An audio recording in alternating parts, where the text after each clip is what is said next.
The 22nd of Nullig 2023, 22nd of December 2023. It's relatively mild here in Ireland.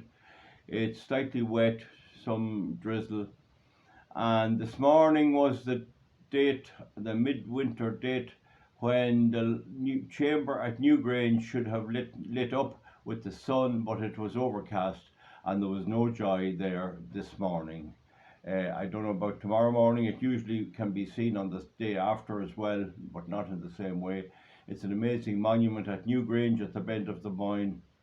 This video here is about migration and civil unrest.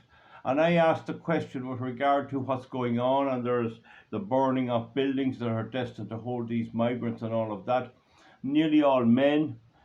Why can the department and the Irish government not publish the names and the history of who's coming here?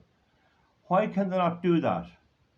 The people who are expected to host all these, almost all men migrants, have no idea what country they come from, what their history is, why they left their original country. And there is a concept now mentioned in the paper about treasure islands, the UK and Ireland being seen as treasure islands. These are places abroad which say, come and you'll get everything. I saw an African fella explain, who had arrived into Britain from France on a boat, some kind of a boat, explained that Great Britain had the name Great in its title. And he says, if it's that great, sure, I'll go and I might as well collect some of it. And in Ireland, it's more or less the same thing. We're seen as a soft touch. I believe the Chinese and the Russians had something to do with this.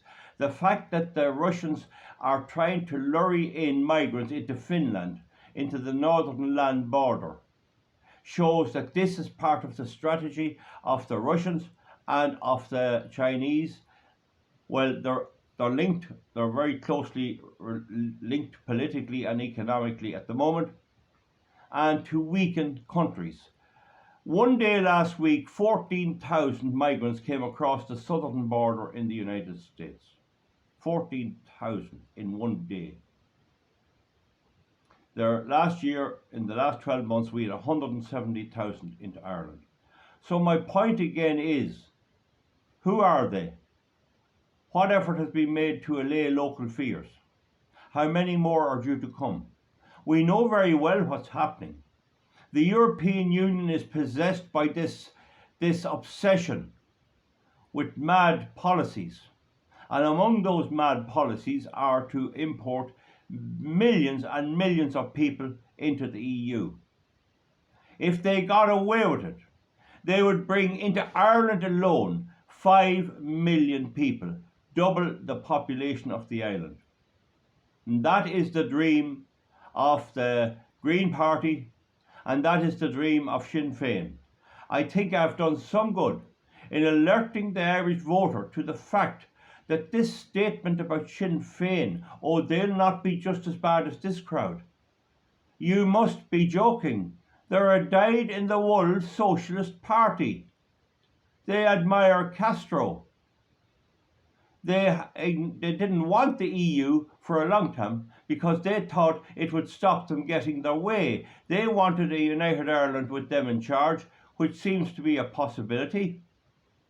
And when they got that united Ireland, they were going to go for woke, cultural Marxists, LGBTQ, and all these policies, including unlimited abortion. And they originally saw the EU as a block to that because they didn't know how the EU would pan out. It could have been a very conservative type of organisation. So they saw it as limiting them. The same as they saw the British government in Northern Ireland as limiting their horizons. And so now that they see that the EU, instead of being a conservative Christian type of organisation, is a woke, cultural Marxist, Muslim mad organisation which wants to spread the whole load of mass migration all around. And the Irish Navy, for the last few years, disgracefully in my view, I would say to the Irish Navy, disgrace on you and shame on you, spent their time in the Mediterranean collecting migrants and so-called, oh, we saved them and we brought them over and dumped them to Italy. Why the hell didn't they bring them back to Libya or wherever else they came from? What policy have we in the EU or in Ireland to improve the conditions of the people? Libya had a tough leader, but one where in Gaddafi, if you minded your own business, you could go about your business. The United States killed him. Barack Obama murdered him. They attacked his convoy and from the air took him out, and they actually stuck a bayonet up where the sun don't shine to make sure he suffered a humiliating death along with his family. That's what they did there. And they're doing it all the time, and they're engaged in the destabilization of the whole world. They brought about the Ukraine war by not allowing the original government, which was there prior to 2014, to exist and have neutral policies toward everybody. But in any event, the EU now is in a financial disaster. The German economy is in meltdown. Their own energy will dwindle, and their idea that they kept telling me they were going to wean away from fossil fuel turns out to have been a blanket lie. They were relying on cheap Russian gas. They hadn't the brains to realise they still need the cheap Russian gas, but the Yankees blew up Nord Stream 1 and Nord Stream 2 and left them with very little gas, and the same with oil. We have the situation at the moment where oil is being shipped from Russia to India. It's being refined into petrol and diesel and shipped back into the EU. One of the biggest suppliers of oil in the EU is India, and they have very little of their own. They're certainly exporting large amounts of oil, which the dogs on the street knows comes from Russia, thereby enriching Putin's government to continue with the war. But to go back to the main point, this disaster is the cause of weak government and the cause of people voting for weak governments. And this disaster, it will be hard to beat. It's important to understand, folks, that we are in a war. We're not in just a political situation. We're in a crisis. Even the governments of Europe realize it's a crisis. They're beginning to now talk about deporting these people. Well, if they're talking about deporting them, why are they talking about bringing them in? Of course, Ireland will be the last to cop on to the reality of the situation. It's a fluid situation. It is unbelievable that the Minister for Justice, Helen McEntee, from the Fine Gael, which is a conservative Christian party, is actively working on laws to jail her neighbours and jail people for complaining about trying to protect their country. The very thing that Fine Gael was founded on doing. They credit Michael Collins of being their original leader. I would doubt very much he would approve of them now. But Michael Collins was a member of Sinn Féin. Sinn Féin means we ourselves. Well, it's not we ourselves, it's everybody else except we ourselves. And so that's the situation, folks. There is a lot of concern in the country.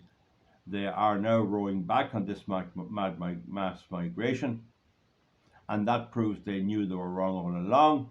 But if there hadn't to be a kick-up, maybe my videos helped a little bit. When you put the common sense so blatantly in front of them, sometimes they have to go and do something and maybe change. But what we have to be very careful about is coming up to the elections this year, the European elections, and any other elections there may be, council elections coming soon too, and there will be eventually elections to the Dáil, the National Party, the National Parliament. But coming up to those elections, these parties, the existing parties, are going to turn back. They're going to pretend they're not going to do this until they try and salvage something and get seats. And when they get in again, they're going to go down doing the very same thing again. We will be faced with mass migration after the next election unless we can support parties who are fundamentally opposed to it. And these are opponents. We are at war with our opponents, and we have to realize they will fight us tooth and nail. And even if they lose in the election, They will fight us tooth and nail. It's not going to be an easy battle, but then these things never were. Folks, give me a thumbs up or a thumbs down. We'll see you back for something else soon. Thank you very much. Bye. Good luck.